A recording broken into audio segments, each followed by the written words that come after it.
जी नमस्कार राजगढ़ वासियों, मेरा नाम कृष्णपाल राठौर है और आप महारो राजगढ़ का यूट्यूब चैनल देख रहे हैं।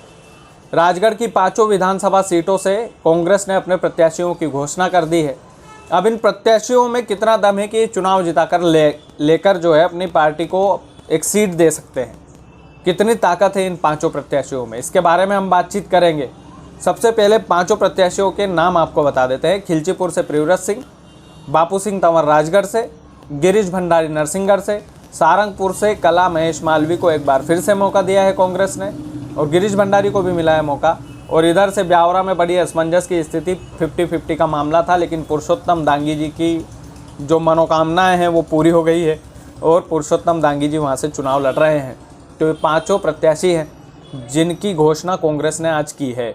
लेकिन इन प्रत्याशियों में कितनी ताकत है, कितना दम है, क्या वाकई में चुनावी रण में टिक पाएंगे? और ये तो कांग्रेस और कांग्रेस के प्रत्याशी की जीत के जो मायने हैं वो डिसाइड करेंगे भाजपा के प्रत्याशियों की घोषणा कब होगी। जब उनकी घोषणा हो जाएगी तब मुकाबला समझ में आएगा कि भाई कौन जीतेगा और कौन हारेगा। लेकिन खिलचीपुर विधानसभा से शुरू करते हैं। खिलचीपुर में प्रियव्रत सिंह लड़ रहे हैं हजारीलाल दांगी के सामने। अब इन दोनों के मुकाबलों का अगर मायना देखा जाए तो अभी तो 50-50 मामला है, अभी कुछ भी नहीं कहा जा सकता। ये दोनों धुरंधर हैं और दोनों जमीनी स्तर के नेता हैं, दोनों खिलचीपुर की नस नस से वाकिफ़ है। तो ये मुकाबला बड़ा कांटेदार है, बड़े कांटे की टक्कर है, इसमें कुछ भी नहीं कहा जा सकता अभी वर्तमान की स्थिति में कि कौन जीतेगा और कौन हारेगा।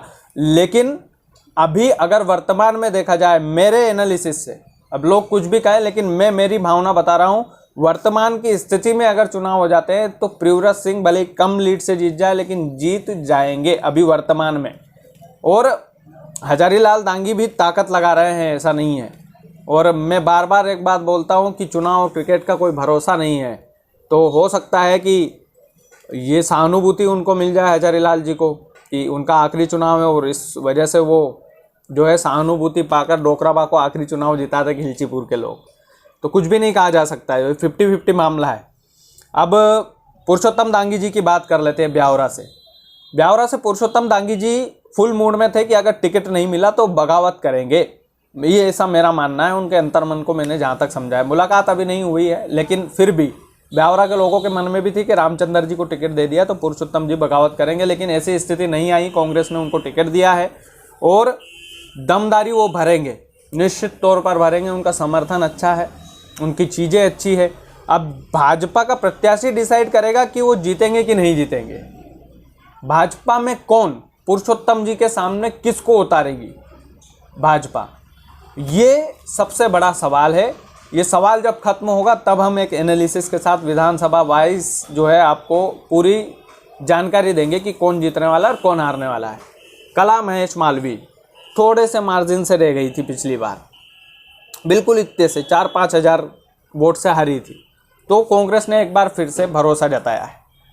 अब सारंगपुर में सर बड़ी स्थिति ये है कि सारंगपुर में अगर रिपीट टिकट हुआ बीजेपी से तो फिर कला महेश मालवी के जीतने के चांस बढ़ जाएंगे, क्योंकि व्यक्तिगत तौर पर कुंवर कोठार जी का विरोध है विधानसभा क्षेत्र के अंदर।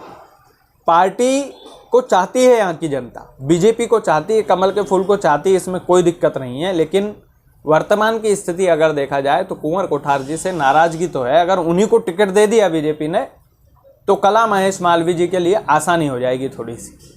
और अगर उनको टिकट नहीं मिला तो इनको जीतने में फिर से पसीना आ जाएगा। या फिर बता रहा हूँ, कला महेश मालवी जी को फिर से पसीना आ जाएगा जीतने में, क्योंकि यहाँ पार्टी से नाराजगी है ही नहीं लोगों की। बीजेपी प्रेमी जनता रहती है सारंगपुर में और इसका जीता जागता उदाहरण लगातार भाजपा की जीत आप देख सकते हैं।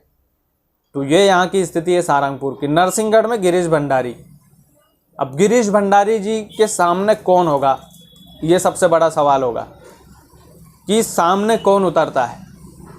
अगर मोहन दादा को उतार दिया तो फिर कांटे की टक्कर मानता हूँ मैं। और अगर महाराज जी को उतार दिया तो सारंगपुर जैसी स्थिति नरसिंहगढ़ में भी है, बड़ी लीड ली थी राज्यवर्धन सिंह जी ने, तो वो भी कांटे की टक्कर रहेगी। लेकिन गिरीश भंडारी का मुकाबला किससे होगा, ये चुनाव के ठीक पहले ही पता चलेगा कि भाई मुकाबला किससे होना है। अगर बीजेपी से मुकाबला कांटे वाले आदमी से हो गया तो फिर गिरीश भंडारी जी को भी पसीना आना है जीतने में, तो इसमें कोई दो राय नहीं है। तो थोड़ी सी मुश्किल रहेगी गिरीश जी के लिए, लेकिन हाँ निकाल सकते हैं, कोई बड़ी भारी बात नहीं है। मुश्किल इसलिए रहेगी क्योंकि नरसिंहगढ़ की जनता जो है मोहन दादा को थोड़ा सा पसंद करती है, थोड़ा सा लाइक करती है, और राज्यवर्धन सिंह जी से अभी वर्तमान में थोड़ी सी नाराज़गी है, थोड़ी सी। तो वो या तो नाराज़गी सुधार लें अपने लोगों के बीच में जाकर, और या फिर मोहन दादा को अगर बीजेपी टिकट देती है तो कांटे की टक्कर इसमें हो सकती है।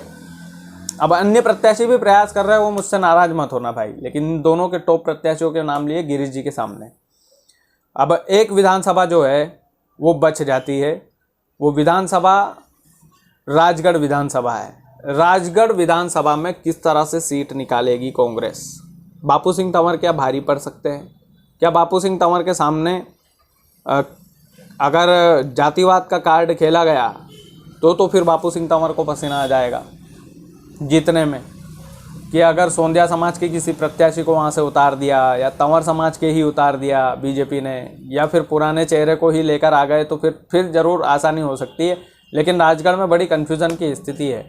हरिचरण तिवारी जी भी भारी पड़ सकते हैं, क्योंकि हरिचरण तिवारी जी का धरातल पर तो नाम है, लेकिन मुझे नहीं लगता कि लिस्ट में उनका नाम बीजेपी देगी, क्योंकि उनको हो सकता है कि लोकसभा का चुनाव भी लड़वा सकती है बीजेपी।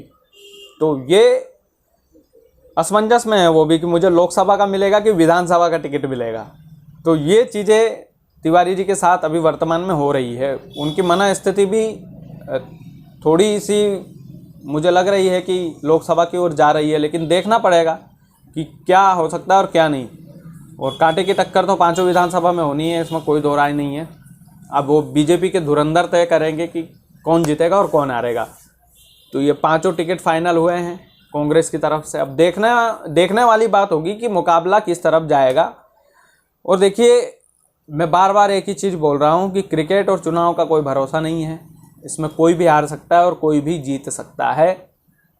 लेकिन कांग्रेस के पांचों चेहरे, ये पांचों चेहरे, इनके प्रति थोड़ी सहानुभूति भी है। थोड़ा जैसे बापू सिंह तंवर और पृथ्वीराज सिंह, ये स्ट्रॉन्ग कैंडिडेट है राजगढ़ जिले के दोनों, और ये दोनों संभवतः सीट निकाल कर ले जा सकते हैं। कला महेश मालवीय जी की बात है तो वो बीजेपी का प्रत्याशी तय करेगा कि कला महेश मालवीय जीतेंगे कि नहीं जीतेंगे, ये बीजेपी का प्रत्याशी तय करेगा। अगर दूसरे प्रत्याशी को मिल जाता है टिकट तो निश्चित तौर पर पसीने आ जाएंगे कला महेश मालवीय जी को जीतने में। तीसरा कैंडिडेट मैंने आपको बताया गिरीश भंडारी के सामने कौन उतरेगा ये तय होगा। अभी गिरीश भंडारी जी का पलड़ा हालांकि भारी है थोड़ा, और पुरुषोत्तम दांगी जी तो बाग है दिल अभी तो देखना होगा। मैं ट्राई कर रहा हूँ सुबह से फ़ोन लगाने की, लेकिन अभी शायद ऊपर से आदेश आए होंगे कि फ़ोन बंद रखना। देखना होगा क्या होगा क्या नहीं। इनका इंटरव्यू करने की कोशिश करेंगे सभी प्रत्याशियों की। बाकी वीडियो को ज़्यादा से ज़्यादा शेयर कीजिएगा। चैनल यदि आपने सब्सक्राइब नहीं किया है तो प्लीज़ कर लीजिएगा। बहुत बहुत धन्यवाद।